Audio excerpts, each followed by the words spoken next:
Bueno, pues acabamos de escuchar de Tute Story la canción de un altra te otra como tú, del italiano Eros Ramazzotti, una de las canciones más representativas de este señorazo Ramazzotti. Bueno, y pues tal como lo teníamos prometido desde el inicio, ahora es momento de comenzar matemáticas para llevar con nuestro queridísimo Rogelio Fernández. Rogelio, buenas noches, ¿cómo estás? Buenas noches, Raúl. Muy bien, encantado de estar aquí en este programa. Es un gustazo. Pues, ¿qué nos tienes el día de hoy, este jueves 31 de julio, que parece que ya por fin terminaron las lluvias? Pues no te creas, yo creo que aquí, bueno, al menos en la Ciudad de México llueve todo el año. Pues mira, hoy pensaba hacer una especie de recapitulación, reflexión con el público, contigo, sobre lo que hemos hablado de matemáticas a lo largo de todo este año, que me da mucho gusto que ya llevamos un año de transmisión. Y bueno, pues yo creo que es buen momento para reflexionar qué se ha entendido sobre lo que son las matemáticas, si ha cambiado el concepto que se tienen de las matemáticas a partir pues, de las escuelas, de la primaria, secundaria, preparatoria, si se han descubierto cosas nuevas, y en ese sentido va el título de la participación de hoy, el descubrimiento de las matemáticas. Más bien me refiero a un descubrimiento interno, y quise llamarle descubrimiento, estaba dudando si llamarle el aprendizaje de las matemáticas o el descubrimiento de las matemáticas, porque yo creo que la palabra descubrimiento refleja más lo que sucede cuando uno aprende matemáticas, porque es una sensación de que se está revelando algo, de que se está descubriendo algo que ya estaba oculto, estaba escondido, pero ahí estaba. Y además, muy cerca de nosotros, podríamos decir que adentro de nosotros. Entonces, ese famoso 20 que cae, ¿no? Esa famosa sensación de que se conectan las cosas cuando uno aprende matemáticas es muy clara, yo creo que más clara que en otras disciplinas. Y sobre eso más bien quisiera que charlemos así de manera muy general, muy campechana. Si es necesario, hablamos de tal o cual tema, de los que hemos hablado a lo largo de todo este año, con un poco más detalle, pero podemos hablar así en general. ¿Cómo ves, Raúl? Sí, claro que sí. De hecho, sí, ahora que estabas comentando esto, me, me hace recordar precisamente esta epígrafe con la que comenzaba el programa que decía Hertz sobre las ecuaciones de Maxwell, ¿no? El asunto de que el aprendizaje a la postre resulta una fórmula de conocimiento, ¿no? Algo que está ahí puesto y que nosotros descubrimos. Bueno, no que está ahí puesto, pero sí que es como una especie de sabiduría que de pronto se nos da la oportunidad de descubrir, pero como dices, me parece una fantástica idea hacer este repaso del que hablas. ¿Con qué crees que comenzáramos? Igual ahorita en un momento más revisamos el chat y vemos las participaciones. Sí, sí, claro. Mira, por ejemplo, me acuerdo aquella primera participación de hace un año en que había una idea general establecida de que las matemáticas son los números, ¿no? O sea, hay una cierta identificación en que los matemáticos nos dedicamos a los números, o en que somos muy buenos para hacer cuentas, o bien que la disciplina de las matemáticas tiene que ver con los números. Entonces, ¿tú cómo ves? ¿Crees que a lo largo de estas participaciones sí se ha cambiado esa idea de que las matemáticas son números, sino que son otra cosa más que eso?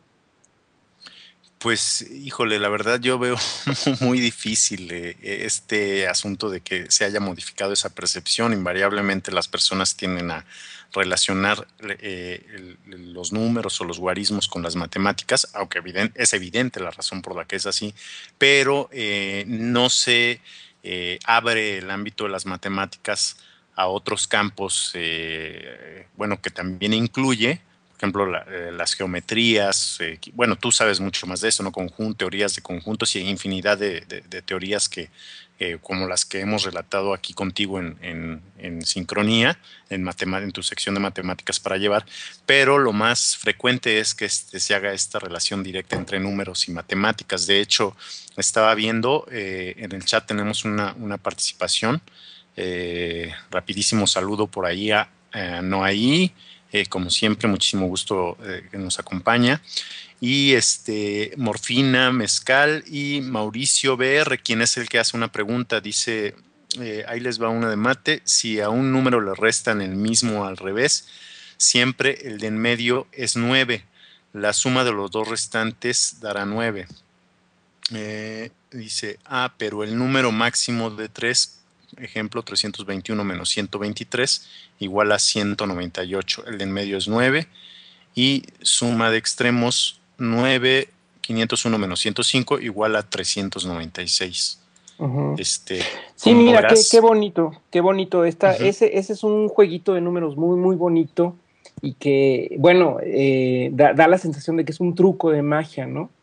Pero hay muchos sí. así, ¿no? De este número, de que piensa un número, súmale tanto, réstale tanto, y luego se adivina el número, ¿no? En este caso también es una especie de truco, ¿verdad? Donde se da una situación general, es decir, siempre el de en medio sale 9 y los dos extremos suman 9.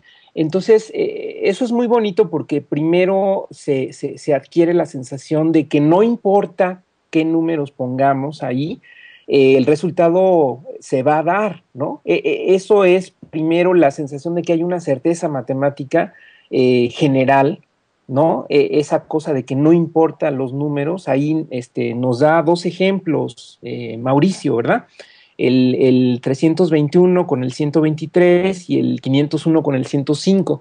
Entonces, de ahí se pasa a lo general. Esto da pie como para hablar de cómo en las matemáticas se pasa de ejemplos concretos, de lo particular, a cosas generales, de lo particular a lo general. Y entonces ya se puede enunciar un teorema matemático, que en este caso tiene que ver con números, y se puede demostrar. Aquí, digamos, la manera más accesible de demostrar esto sería precisamente con variables o poner las famosas incógnitas que representan números generales y demostrar con esas incógnitas, con esas letras, que no importa el número que ustedes pongan al principio, siempre se tiene este resultado. Entonces, ese ejemplo está muy bien, se puede reflexionar muchas cosas sobre las matemáticas, sobre los números.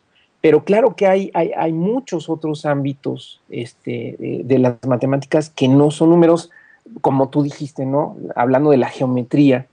Mira, por ejemplo, ahorita podemos poner la imagen de la cinta de Moebius.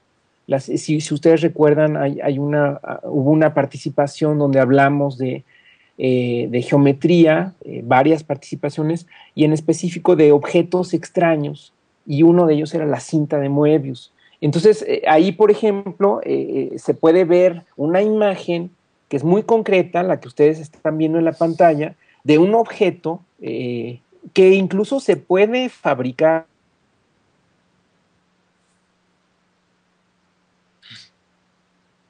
Hola, hola, hola.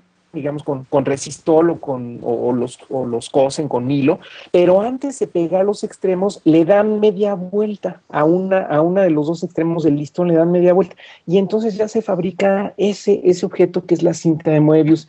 Entonces, en principio, pues ahí ustedes no ven números, simplemente ven un objeto que tiene una propiedad rara, y las matemáticas nos hacen pensar cuál es esa propiedad rara. Y entonces viene el asunto de que si una hormiga empieza a caminar por un lado del listón, pues mágicamente, otra vez volvemos a tener la sensación de magia, mágicamente la hormiga ya está del otro lado, de repente, sin hacer ningún movimiento brusco, discontinuo, abrupto, sino que ya está del otro lado y recorre la cinta por los dos lados, sin interrumpir su camino, ¿no? De hecho, no sé si me equivoque, pero este tipo de temas, o no sé cómo describirlo, pero este tipo de explicaciones que haya o de observaciones que haya la matemática están ya apostando mucho del lado de otro tipo de disciplinas como la astrofísica, por ejemplo, quizás en el sentido de encontrarle o hallarle una explicación a diferentes fenómenos que acontecen físicamente y en el Así es, universo en mira. general, ¿no? Sí, sí, sí. Hablando de astrofísica, bueno, seguramente que los físicos y los astrónomos pueden decir mucho mejor las cosas que yo en ese sentido, pero digamos, para simplificar, podríamos decir que los dos grandes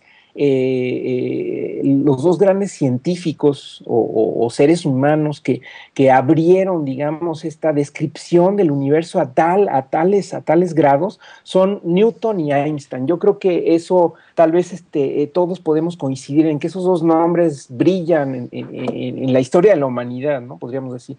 Y tanto Newton como Einstein no solamente revolucionan la ciencia, revolucionan la manera de describir el universo, sino también las matemáticas de alguna forma, ¿no? O sea, por ejemplo, Newton, bueno, hablamos alguna vez de Newton, hablamos del cálculo, de cómo Newton desarrolló el cálculo para poder describir la naturaleza, una clase de genio muy, muy especial, ¿no?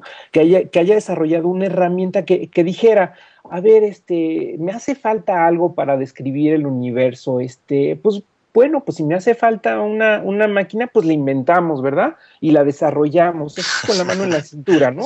Y resulta que esa máquina que inventó y desarrolló es el cálculo tanto diferencial como integral. Ahí se percibe la magnitud de lo que es ese hombre, ¿no? De Newton.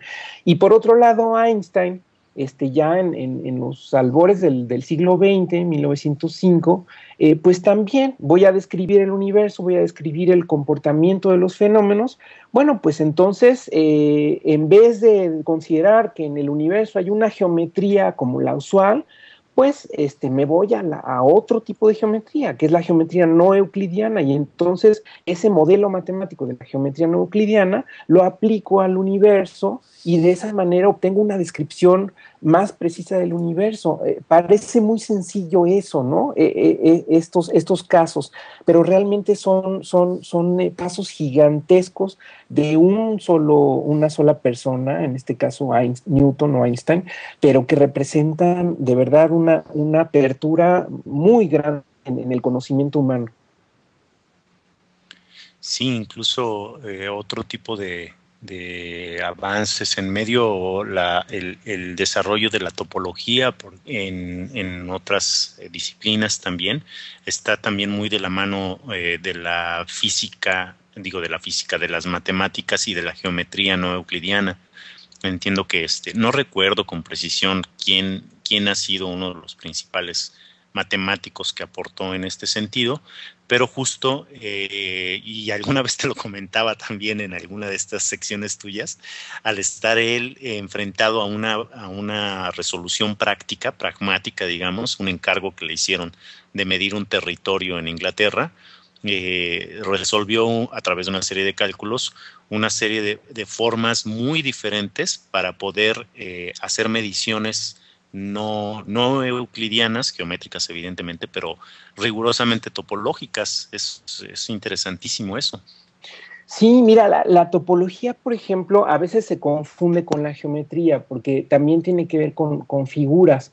Y también en ese sentido, la cinta de Moebius podremos decir que es más topológica que geométrica, porque la cinta de Moebius no importa que la estires o que el listón sea más grueso, eso no nos importa para la propiedad que tiene la cinta de Moebius, esto que describir de la hormiga, ¿no? De la hormiguita que va caminando por la cinta y resulta que recorre los dos lados. Esa propiedad es una propiedad topológica, podríamos decir que es topológica porque no depende de mediciones, de que si la cinta es más larga, es más corta, es más ancha, sino de una propiedad esencial que es este twist, este giro que se le da a la cinta antes de pegarla, y eso es una propiedad topológica, ¿verdad? Es como la dona que nos comemos así de chocolate, es un objeto topológico muy importante que se contrasta con la esfera, ¿verdad? En el sentido de que si tú consideras una dona, imagínate una dona, entonces hay manera de ponerle un lacito a la dona, un lacito, digamos, elástico, de tal manera que por más que jales el lazo, no lo vas a poder desensartar de la dona, ¿no? O sea, lo pasas a través del agujero, le haces la rosita al lazo, y pues por más que jales, no lo vas a desensartar, a menos que lo rompas. En cambio, si pones un lazo en la esfera, pues lo jalas y lo vas haciendo chiquito y ya, lo desapareces. Esas propiedades son propiedades topológicas y entonces no dependen tanto de la métrica, lo que se llama la métrica, de si mide 2 centímetros o 3 centímetros, sino de otra cosa. Y ahí es donde las matemáticas se van desarrollando en otro sentido. Por ejemplo, no sé si recuerdan ustedes los puentes de Königsberg. Los puentes de Königsberg, que es un problema que estudió Euler. Hablamos de Euler, también recapitulamos varias vidas y obras de matemáticos muy brillantes que todavía me faltan, pero si se acuerdan ustedes, Euler es uno de los más grandes matemáticos, podríamos decir que es el matemático del siglo XVIII. Entonces, ese problema de los puentes de Königsberg le dio a Euler una visión, o sea, sobre algo que está en una ciudad. Ahí pueden ver el mapa de la ciudad, bueno, un grabado de la ciudad en el siglo XVIII, de la ciudad donde vivió Euler. Ahí se ven precisamente los 7 puentes de Königsberg y las áreas que separan esos puentes, las áreas de la ciudad. Entonces, lo que hizo Euler fue abstraer ese objeto real en un objeto matemático abstracto que nada más tiene puntos y rayas, y entonces inventa o descubre, según se vea, un concepto que es el de grafo matemático, que es nada más una figura que tiene puntos y rayas y que sirve para investigar ciertas cosas.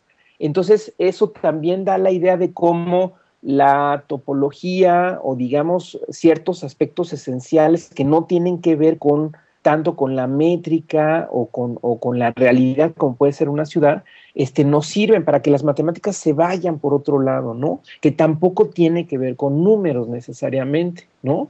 ¿Cómo ves? ¿Cómo ven allá en el chat? ¿Cómo están? Pues mira, Enrique Seleni nos dice que también se pueden hablar de accidentes históricos en el desarrollo de las matemáticas, y Lili también nos hace una acotación que quizás dejamos para más, porque es retomar otra vez este asunto de los números. Si quieres revisarlo por ahí en el chat. Ajá, sí, es otra propiedad numérica que también se puede, como la otra, ¿no? Esa es análoga a la otra.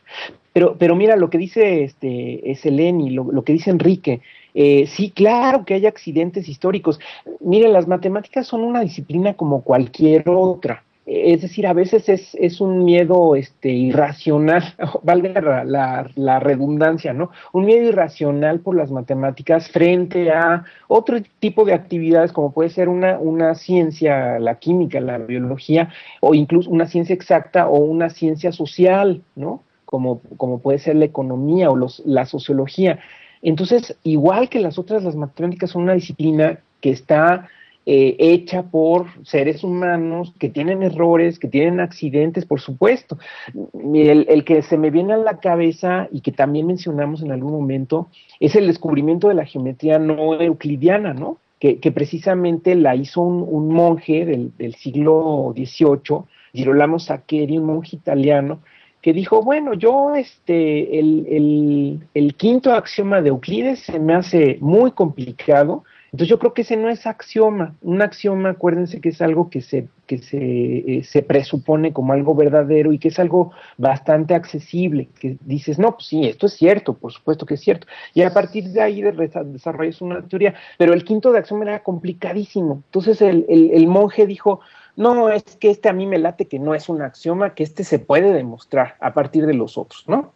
Entonces se puso, con el tiempo que tenían los monjes ahí entre sus rezos, pues a querer demostrar el axioma, el quinto de axioma de Euclides, y lo hizo a través de la técnica de reducción al absurdo. Es decir, niego lo que quiero demostrar y llego a una contradicción. En cuanto llega a una contradicción, pues ya demostré, ¿no? O sea, si quiero demostrar una cosa, ¿verdad? La niego y llego a una contradicción. Las matemáticas no admiten contradicción, es decir, son consistentes lógicamente, y eso entonces, por eso es una técnica para demostrar algo.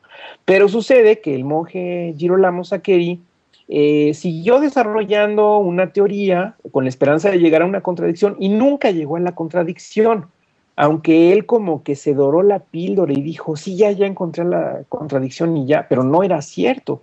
Y lo que hizo fue descubrir la geometría no euclidiana. Entonces, eso, como respuesta a lo que pregunta Enrique, yo creo que se puede considerar como un accidente histórico que descubrió la geometría no euclidiana, que precisamente fue la que usó Einstein para describir el universo, ¿no? Entonces se van encadenando las cuestiones históricas de esa manera.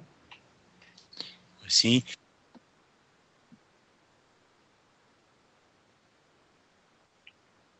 Sí, Raúl. Sí, perdón, ya que vamos a hacer perdón.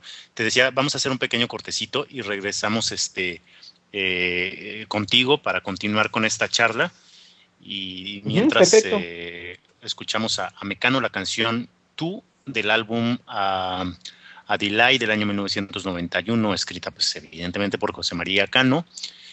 Tú es una de las baladas más elaboradas a nivel de arreglos orquestales en este álbum, así es que, bueno, pues la adaptación de una canción que originalmente era del idioma francés-italiano. Vamos con música.